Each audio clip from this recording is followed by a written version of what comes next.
Comment trouver un appartement confortable à Paris? À Paris, tout est extrêmement cher et pourtant la qualité n'est vraiment pas au rendez-vous.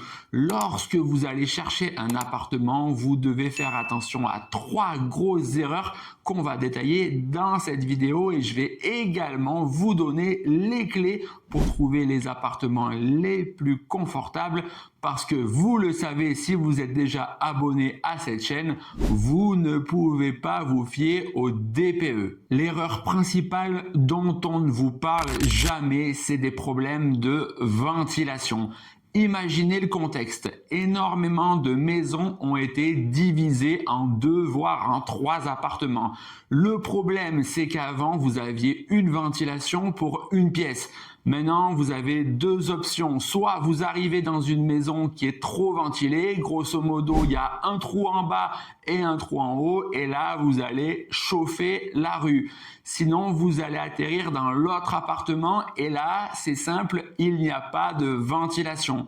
Attention, s'il n'y a pas de ventilation, vous allez très rapidement avoir d'énormes problèmes. D'abord, des problèmes d'humidité. Lorsque vous allez cuisiner ou prendre vos douches, tous les surplus ne pourront pas être évacués. Et là, vous aurez droit à de la condensation, vous aurez droit à des moisissures, vous aurez droit à plus de bactéries, plus de virus et aussi beaucoup plus d'inconfort, ce qui va vous obliger à chauffer nettement plus. Mais c'est pas tout, vous allez avoir des problèmes de renouvellement d'air parce que le CO2 que vous expectorez va monter très rapidement dans un espace qui n'est pas bien ventilé. À partir de 1000 ppm, vous avez déjà des pertes cognitives et au-dessus de 2000 ppm, vous risquez d'avoir énormément de maux de tête le lendemain. Donc ne pensez pas que vous allez pouvoir juste ouvrir les fenêtres parce que ces taux sont atteints en quelques heures dans des espaces où l'air n'est pas renouvelé.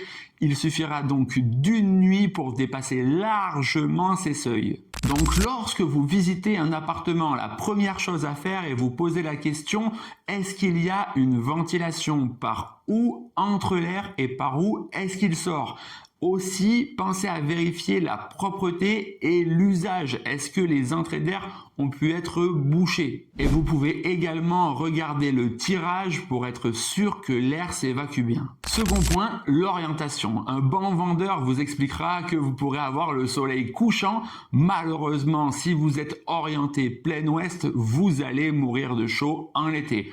Pareil, si vous êtes orienté plein nord, là vous aurez une problématique de froid en hiver. Malheureusement, la ville de Paris a grandi très vite et sans jamais prendre en compte les apports solaires. Donc là, vous avez une première clé. Dans un premier temps, vous devez regarder les rues qui vont d'est en ouest pour rechercher les belles faces sud. La face sud, c'est la face qui prend le plus le soleil en hiver. Donc si vous voulez alléger vos factures et avoir un peu de vitamine D, c'est déjà une très bonne clé. Par contre, vous devez absolument vérifier s'il n'y a pas un masque au sud, c'est-à-dire un immeuble ou un arbre qui bloquerait la luminosité en hiver. Et pour ça, il faut faire un petit calcul très simple. La tangente. On va se simplifier la vie tout de suite. Prenez l'immeuble en face du vôtre et regardez sa hauteur. Multipliez-la par 3 et vous aurez l'ombre portée au solstice d'hiver.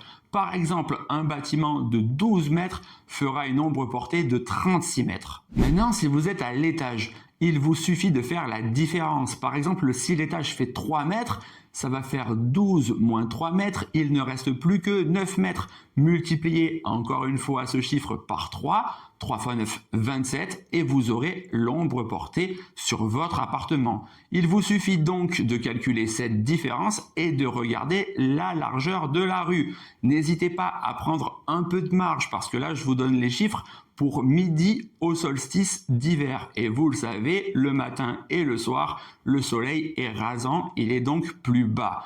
N'hésitez pas à aller un étage au-dessus et surtout à bien vérifier que la lumière rentre bien parce que vous le savez, la lumière c'est de la chaleur. En plus, petit bonus, si vous avez des gens au-dessus et au-dessous de vous, ils vous protégeront. Donc là, on a encore une clé. Même si l'appartement n'est pas isolé, vos voisins pourront vous protéger. N'hésitez pas à trouver un appartement qui aura une belle face sud avec des gens qui seront en dessous, au-dessus, à l'est et à l'ouest, mais aussi au nord pour vous protéger encore plus. Et là, vous allez peut-être vous poser la question, mais en été, est-ce que je risque pas de mourir de chaud? Et justement, c'est le point qu'on va aborder juste après.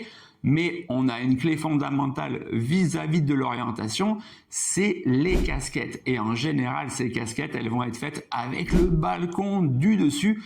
Et donc, vous pourrez avoir une protection en été, tout simplement parce que le soleil en été est beaucoup plus haut et que ce balcon fera office de casquette. Mais faites très attention parce que les architectes ont à cœur de faire les mêmes appartements, quels que soient les propriétaires, et ils ne prennent pas assez en compte l'orientation.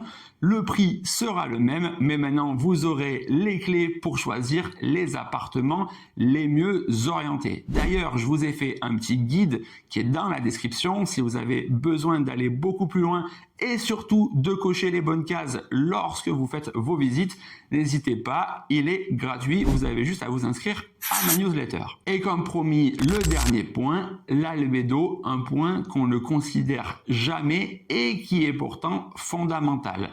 Il y a énormément de bâtiments noirs en ville, des façades noires, des toits noirs, et pourtant, vous le savez, le noir capte énormément la chaleur. Mais on voit aussi des rideaux noirs et des structures métalliques noires, et le métal conduit énormément la chaleur. Donc, si vous voulez pas vivre dans une étuve en été, bannissez cette couleur et préférez le blanc. Et si vous avez envie de découvrir toutes les clés pour construire une maison parfaite, jetez un œil à cette vidéo.